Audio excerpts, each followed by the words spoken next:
Mapletail here. Today is my reaction video to Graystripe's Vow, the latest book released in the Warrior Cat series. So spoilers for the whole book incoming. And we're drawing, well, I had a lot of trouble choosing who to draw, as I fell in love with so many of the cats in this book. Fly Whisker, Flipclaw, Feather, Monkey Star, Fury. But I decided to go with Gremlin and Fang. Before I get into it, don't forget to like and subscribe for more videos like this. Alright, let's talk Graystripe's Vow.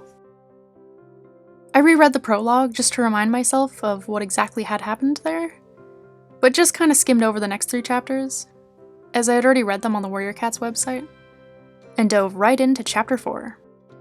As usual, this isn't a formal review or anything, just more my thoughts chapter by chapter of anything that caught my attention.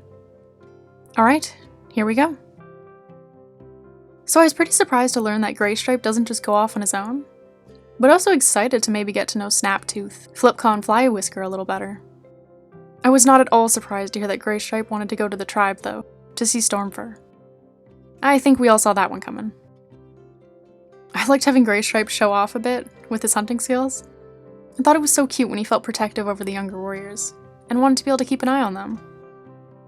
But Flipclaw and Fly Whisker, the Erins are aware she is his aunt, right? That's a little too related, even for these books. Especially considering how closely the Erins seem to be paying attention to family relations in this book. Thanks Darkland, she shot him down. But now I'm curious, who is her type? Gay Fly Whisker, anyone? Huh? And when Flipclaw tried again? Ugh. I'm not here for some more fin leap and twig branch garbage.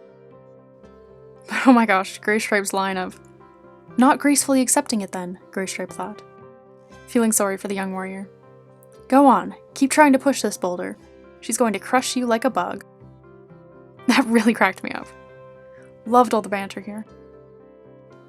Back in the past, Graystripe worrying about Brightheart's kidding was so sweet. And I loved Graystripe praising himself. The quote, "Good job, Graystripe. New ThunderClan kit welcomed," was too funny. Oh, and I guess that's what the screeching was at the end of the preview, if you guys remember that. And all of this WindClan thieving? I still suspect BloodClan is somehow behind it. Tallstar would never. One Star? Sure. But Tallstar? Nah. And Russet for incoming. That's my girl. How much you want to bet ShadowClan shows up to blame ThunderClan for supposedly stealing prey? Oh, or it's much worse. ShadowClan tells them they scented BloodClan. ThunderClan's response? Immediately accusing ShadowClan of harboring them in their territory? What the hell, guys? They came here to warn you. I'm just glad Graystripe had the same thought as me that BloodClan is using WindClan scent to cover their own. Nice. I'm curious about this pregnant she-cat, Gremlin, and why she let Graystripe go after the fight with BloodClan. Hope we get to see some more of her story. And Fury? Are we finally getting another proper she-cat villain? I didn't want to get my hopes up in the prologue, but she definitely feels main antagonist here. In the present, I totally forgot Graystripe had never been to the tribe before. Anyways, it was such a nice reunion between Graystripe and Stormfur and Brooke. The mention of a rogue from the old forest looking for Graystripe got me curious. Mysterious. I wonder who it is. Is Barley still around? Someone else from Graystripe's past? Could it have something to do with the Moonstone? The best bit about the tribe, though, was easily Flipclaw and Feather's fast friendship. I heard people shipped them, and I totally see why now. Feather's line of, "I'd love to take Flipclaw out, if that's okay with you, Graystripe."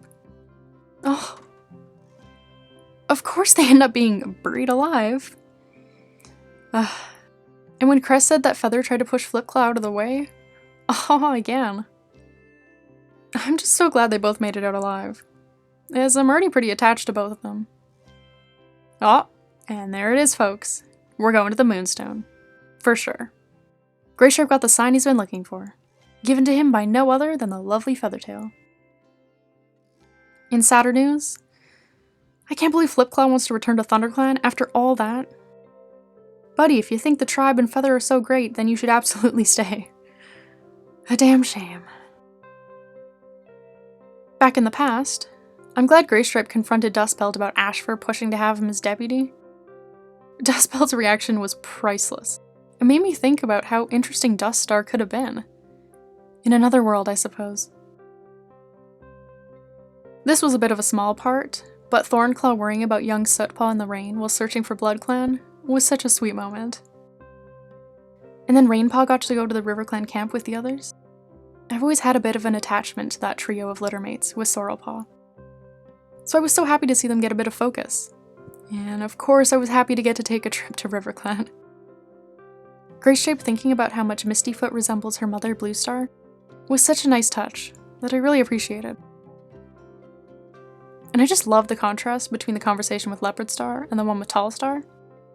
Two totally different experiences. And Leopardstar's vibe was such a pleasure to read, if that makes any sense. I just love this whole Riverclan bit, and not just because it's Riverclan. Mistyfoot getting Stormfur and Feathertail to escort the ThunderClan cats home, and all the fun banter with Rainpaw and Cloudtail was so great. Another Feathertail scene I wanted to bring attention to was after that hot mess of a gathering, where Graystripe gets caught in a whole web of lies. I recognize the scene from A Shadow in Riverclan, where Graystripe offers Feathertail a place in ThunderClan, and it was just so cool to see that included, and see Graystripe's side of it. On Graystripe's journey, seeing what had become of the old forest was tough to read. We all knew it was destroyed, but reading the details was not a good time. In breaking news, Graystripe sees Sunning Rocks. I'm weirdly happy that that pile of rocks survived. And was even happier when Graystripe decided to go check out the old Riverclan territory. But who the heck is this little green-eyed she-cat that's attacking him? Now I'm just thinking of any possible green-eyed cats that she could be a descendant of. Or it's something else entirely. Warrior Clan, huh? Can we talk about that for a sec? Fantastic. Monkey Star, Bug Eater, Fireface, Big Teeth, Claw Whistle, Chester. Forget about Riverclan. This weird group of kitty pets is my new favorite. This whole scene was hysterical and not at all what I was expecting. In the past, I was really happy to see that Gremlin approach Graystripe and wanted to join ThunderClan. But as this is all in the past, we know that doesn't happen. So now, of course, I'm scared for her and her kids' lives. Great. But I was happy to see Graystripe eventually agreed to help Gremlin. But the clan's reaction was deplorable. But not unpredictable, unfortunately. Like, I get it's a bit risky, but it can't possibly be worse than going in blind, right? And Brightheart's line of, "Do we have to risk our clan's safety every time you fall in love?" Like, whoa, where the hell did that come from? Please chill, guys. I'm glad at least a couple of cats are on Graystripe's side, like Ferncloud and Brambleclaw. Side note, I love seeing young Brambleclaw. It makes me remember how much I loved this guy in his younger days, before he got a little terrible. Anyways, I expected Ashfur, Mousefur, and Thornclaw to be against it, of course. But Brackenfur? Come on, man. What's been going on with you this book? At least they sorted something out in the end.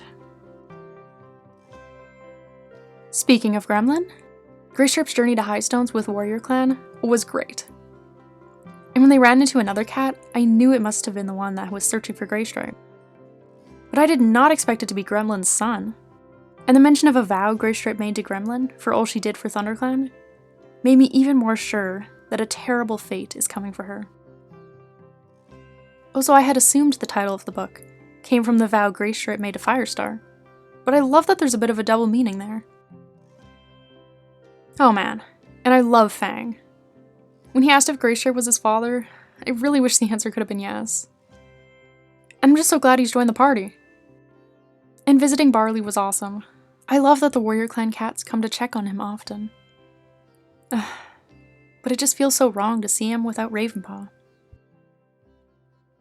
Also, I loved how many of the past and present chapters are connected, like the mention of Gremlin knowing Smudge, and how the Warrior Clan cats know him now. As well as having like a Riverclan territory part in both, and a storm for a part in both. It just really helps to tie the two stories together, and helps with the overall flow of the book. I was horrified to learn Gremlin's fate. I assumed she would die kidding, or by Fury's claws. But please tell me ThunderClan really doesn't end up throwing her out. Why else would she end up with 2 legs? Like Graystripe, I thought it was really hard to hear such a brave cat died from what sounded like such a preventable illness, especially if she had joined ThunderClan. And she would have made an amazing warrior. But I really am into this whole cat hoarder plotline. Is that something totally new to the series as far as I can remember? And I love that Fang changed his name from Honeysuckle when he escaped, maybe to impress Graystripe. That's the cutest thing I've ever read. Here we go. BloodClan's supposed to attack today. I loved the group huddle that Graystripe had everyone do, and that he made Goldenflower and Frostfur warriors for the day, even though they're retired. Cinderpelt saying she'd take Gremlin to Sunning Rocks made me nervous though. The last thing we need is another traumatizing birth at those rocks. Both climaxes were so tense and exciting, and well worth getting to. The battle against BloodClan and the escape from the 2-leg den? In the past, after the battle, it was really satisfying to have all the naysayers apologizing to Graystripe and telling him that he did the right thing. And I'm really glad that Gremlin left ThunderClan by choice in the end. I mean, I wish she didn't leave at all, but I do understand her reasoning. And I'm glad she wasn't killed in battle or thrown out. I'm really going to miss her though. Hence why we're drawing her today. And in the present, there was a nice bittersweet mix of heroic sacrifice and the joy of a new clan living in another territory. I actually really kind of hope we get a book about Warrior Clan, maybe a novella? I'd love to see what it ends up being like in a few moons. And after so much talk of Firestar all book, him coming home at the end felt so good, and was such a satisfying wrap-up. I didn't even realize how much I really missed this guy till I read his chapters. And that manga! What a perfect ending. I'm so glad we got to see a little more of Warrior Clan. From the best leader Monkey Star's perspective, no less. And that this clan seems to have some kind of connection to Star Clan, or at least another afterlife, where Gremlin and Daffodil reside. And thanks for watching! Oh, this was a long one. Wow, this book was such a journey. What a trip down memory lane. And I was really pleasantly surprised by how much I liked it. I just found it really well written, and the characters and story were super engaging. Let me know your thoughts on it if you've read it, and I'll see you next Thursday.